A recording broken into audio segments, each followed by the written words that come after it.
Sometimes the truth has a price. That may be the lesson of a Virginia police officer who says in trying to do the right thing, he ended up paying for it. Of one man who confronted truth and consequences.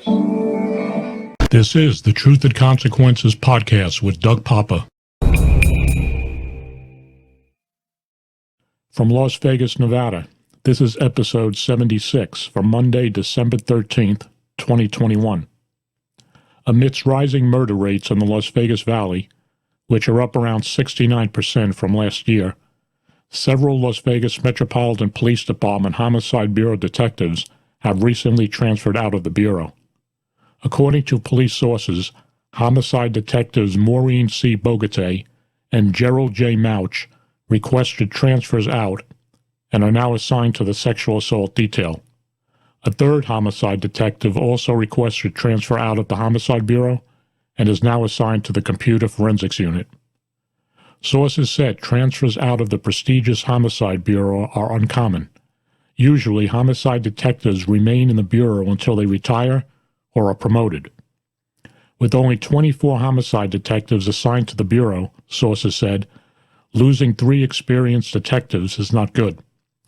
From what I was told, the reason the 3 detectives transferred out was because of actions by Homicide Bureau Sergeant Michael R. Fletcher, Jr., who has caused some dissension within the Bureau. The sources did not elaborate on what exactly Sergeant Fletcher did that caused the Bureau to lose 3 experienced homicide detectives, only to say it was a hostile work environment. I was told that Homicide Detective Opal Deeds trains new detectives that transfer into the Homicide Bureau.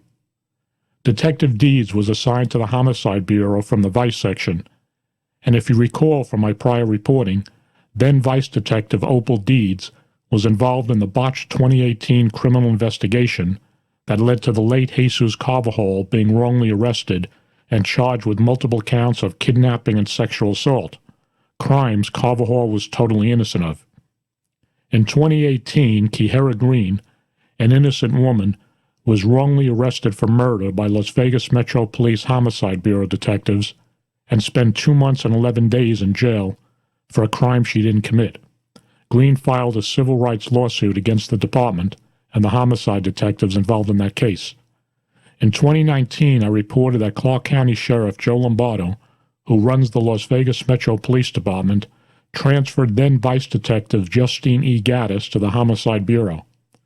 In 2016, Detective Gaddis outed then Las Vegas Justice Court Judge Melanie Andress-Tobiasson as a confidential source of information to another police officer and his daughter, according to Judge Tobiasson.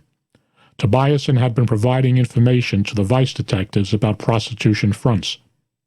In 2019, I also broke the story that Homicide Detective Mitchell Dorsch confirmed to Connie Land, the mother of Sidney Land, one of the victims in the now 5-year-old unsolved Land Kaufman double homicide, that vice detectives did indeed out Tobiasson. As a former criminal investigator and undercover officer, I can say without any equivocation whatsoever that for any cop to out a confidential source of information to a third party is a cardinal sin in police work and is dealt with severely in most law enforcement agencies, except apparently here by the Las Vegas Metro Police, being Gaddis was transferred to the Homicide Bureau by Sheriff Lombardo.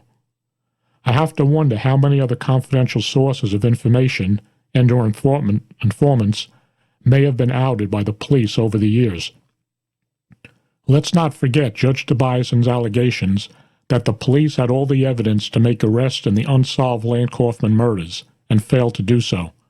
Tobiasson claimed there was a cover-up and that the police probably destroyed evidence in the case. Those claims have never been disputed by the Las Vegas Metro Police. If you recall from my prior reporting, Tobiasson alleged that she was receiving confidential information about the Land Kaufman murders from Homicide Detective Jared Grimmett.